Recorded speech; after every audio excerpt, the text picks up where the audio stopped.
మహిళా లోకానికి స్వాగతం. తిరుపావైలో ఇవాళ రెండో పాశురాన్ని చదువుదామండి. ముందు వయత్తు வாழ்வீர்கள் நாமும் நம்பாவைக்கு செய்யும் கீரிசைகள் கேளிரோ பார்க்கடலுள் பையத்து இன்ற பரமனடி பாடி நெய்யுண்ணோம் பாலுண்ணோம் நாட்காலே நீராடி மையெட்டெழுதோம் மலரிட்டு நாம் முடியோம் செய்யாதன செய்யோம் தீக்குருளையைச் சென்றோதோம் ஐயையும் பிச்சையும் ஆந்தனையும் கை காட்டி உய்யுமாறெண்ணி ఉగందేలోరంబావాయ్.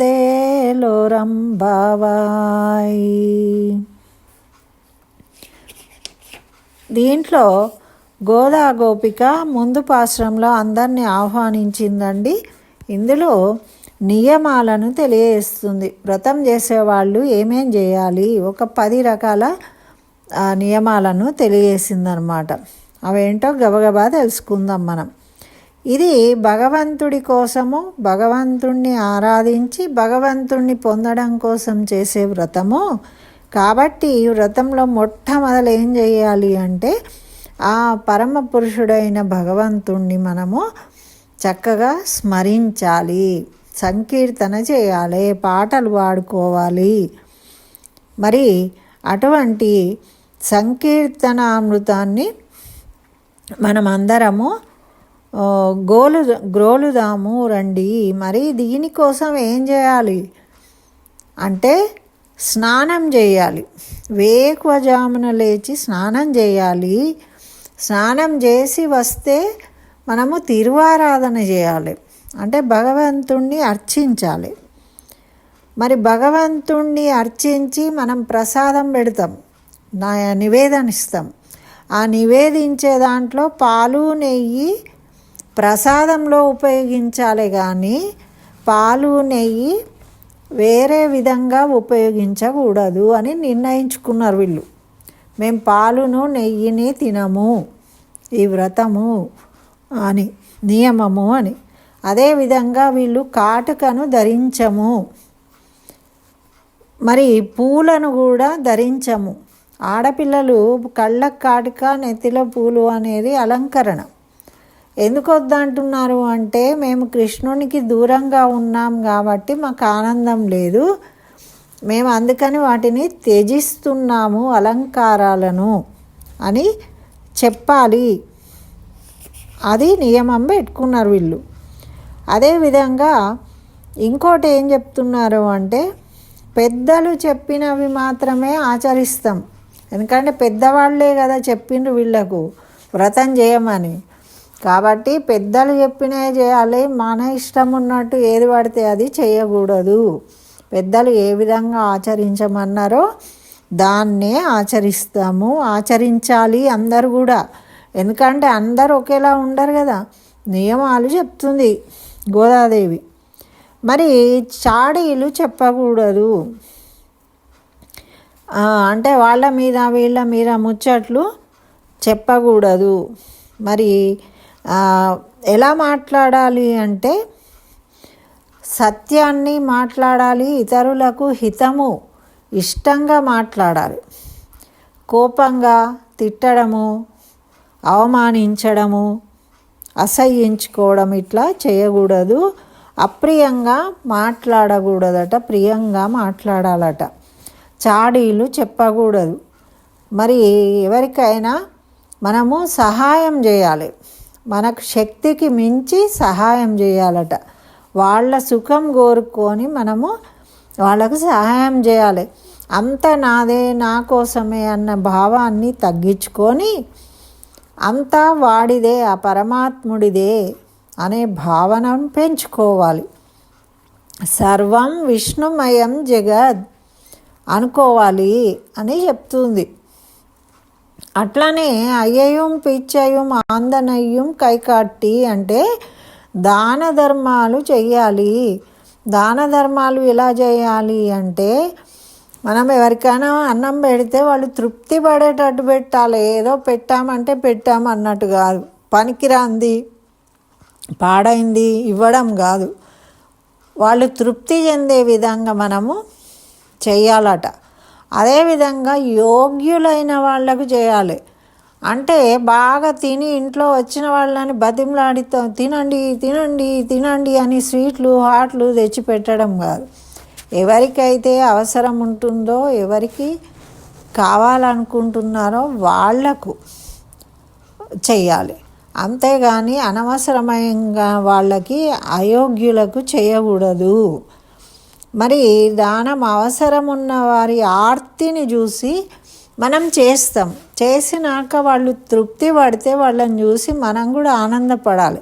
అంతేగాని అబ్బా మేము పెడితే బాగా తిన్నాడు, వాడికి ఒళ్ళు పొగరొచ్చింది అని ఓర్పు లేని మాటలు మాట్లాడకూడదు. మళ్ళీ పెట్టి మళ్ళీ తిడతామనుకోండి, మన ఫలితం పోతుందన్నమాట.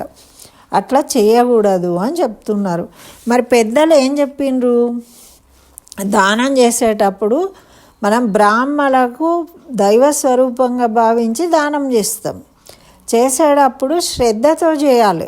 కేర్లెస్గా ఏదో మనం ఇచ్చేస్తున్నాం వీళ్ళకి, వాళ్ళకు డబ్బులు లేవు కాబట్టి మనకు బాగున్నాయి కాబట్టి అని అనుకోవద్దు. శ్రద్ధతోని ఇవ్వాలి, నిర్లక్ష్యం చేయకూడదట. మళ్ళీ అయ్యో ఇంతే ఇస్తున్నా అని సిగ్గుపడుతూ ఇవ్వాలట. మాకు బాగా ఉంది, ఇదే ఎక్కువ, నీకు ఇచ్చుడు ఇంకా ఎక్కువ ఇవ్వన్నా అని మాట్లాడకూడదు. మరి మనకంటే గొప్పవారికి ఇస్తున్నాం, దైవ స్వరూపంగా భావించి ఇస్తున్నాము అని భయంగా వినయంగా అణుకువతోని దానం చేయాలి. అంతేగాని అహంకారంతో చేయకూడదు. మరి ఇచ్చేటప్పుడు నా దగ్గరనే లేదు, ఏదో పోనీ అని ఇస్తున్నా నేను అని మాట్లాడకూడదు. అంటూ ఉంటారు కదా, ఏదైనా ఇయ్యమంటే ఇచ్చి ఇంకొంచెం ఇయ్యనంటే నా దగ్గరనే లేదు అంటారు. అంటే ఐశ్వర్య పూర్తిగా ఆనందంతో ఇవ్వాలి, ఇచ్చేదేదో. అంతేగాని కష్టమైనా కానీ అట్లా మనకు లేదు అని బాధతోని ఇచ్చినా కూడా ప్రయోజనం ఉండదు. అట్లా ఇవ్వకూడదు అని చెప్తుంది. మరి మనం దేనికోసం ఇస్తున్నామో తెలుసుకుని ఇవ్వాలి, జ్ఞానం కలిగి ఇవ్వాలి అని చెప్తుంది. ఇట్లా మనము ఈ నియమాలన్నీ పాటిస్తూ, ఇది భగవంతుడి వ్రతం కాబట్టి భగవంతుడికి ప్రియంగా మనము ఆ పనులు చేయాలి, కర్మలను ఆచరించాలి. అప్పుడే మనము లోక కళ్యాణం కోసం చేస్తూ ఉన్నాం కాబట్టి మనం అందరం కూడా ఆ భగవంతుడి యొక్క అనుగ్రహాన్ని పొందుతాము. మనము మనస వాచ కర్మణ ఏది చెప్తామో అదే ఆలోచన అదే ఉండాలి, చెప్పేది అదే ఉండాలి, చేసేది కూడా అదే ఉండాలి. వేరువేరుగా ఉండకూడదు. లోకము హింసమయం అవుతుంది. లేకుంటే అందరూ ఇట్లా ఉండకపోతే కొంతమంది ఉంటారు, హింస చేసేవాళ్ళు. కానీ అలాంటి వాళ్ళు కూడా మారాలి అని అమ్మ గోదాదేవి చెప్తుంది. మనము పెద్ద పెద్ద హింసలు చేయకపోవచ్చు, కానీ ఇంట్లో ఒక మనిషి ఇంకో మనసు బాధ పెడతాం. వాళ్ళ మీద ఏవో చెడు చెప్పో లేకుంటే తిట్టో ఏదో రకంగా అవే కదా ఇళ్ళల్లో జరుగుతూ ఉంటాయి. అటువంటి చేయకూడదని చెప్తుంది. కాబట్టి ఇవన్నీ గమనించుకొని మనం కొంచెం కొంచెం మారుతూ ఉండాలి. మళ్ళీ మనకేమైనా ఇబ్బందులు కలిగితే ఎప్పటికీ చెప్తూ ఉంటాం, వాళ్ళు అటువంటి వాళ్ళు, వాళ్ళు ఇట్లా చేసిండ్రు, వీళ్ళు అట్లా చేసిండ్రు అని చెప్పకూడదు. 1కి 10 సార్లు వాటిని వల్లే వేయకూడదు.